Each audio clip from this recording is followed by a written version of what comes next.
I have fond memories about the 90s. That beautiful decade brought us things like grunge music, wearing overalls with one strap off being a style, high top fades when I had hair, tucking your pants in your socks was a thing at one time, and last but not least, Jean Claude Van Damme movies. I loved martial arts growing up, and I think most kids around that time frame, the 80s and the 90s, that was a fan of martial arts movies were tricked into thinking that if you trained hard enough, you can beat multiple people up with no problem, not needing any help. And I'm pretty sure they got a lot of kids beat up in school. To those of you that are familiar with video stores, Jean Claude Van Damme movies were always my go-to when I went to the video store. This movie in particular that we're going to talk about today introduced me to the spinning round kick, and that is Kickboxer. If you haven't seen the movie, I'll be going over minor plot details, so you have been warned.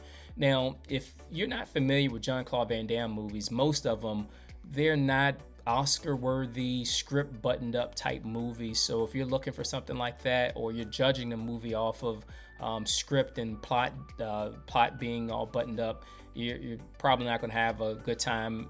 My opinion, Jean Claude Van Damme movies are meant for one reason only, and that's mind-numbing, bare-knuckle fighting entertainment, over-the-top entertainment, and that's what Kickboxer does. Now, most martial art movies in the late 80s, early 90s kind of follow the same format where you have your good guy that is beat up or is motivated by the bad guy. And what ends up happening is he finds an unassuming master that will train him to get on the bad guy's level.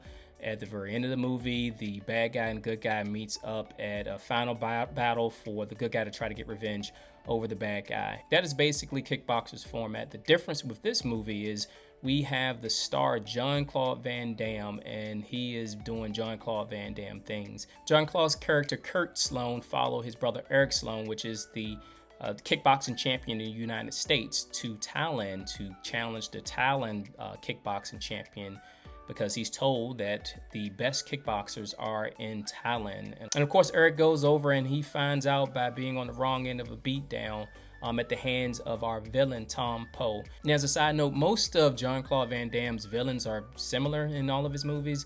They are super physical, they speak very little English, and they fight dirty. That's Tom Poe. So Kurt finds himself an unassuming master that agrees to train him in some cruel, questionable ways, which includes using his leg to cut down a tree, splitting his legs in half by using some coconuts and rope, I believe.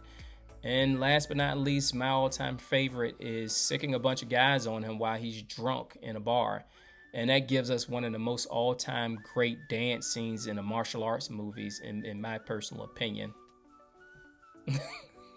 In the end, I guess the unorthodox training helped, because we do get an epic showdown, which is a bare-knuckled, laced with glass fight scene in a temple of sorts.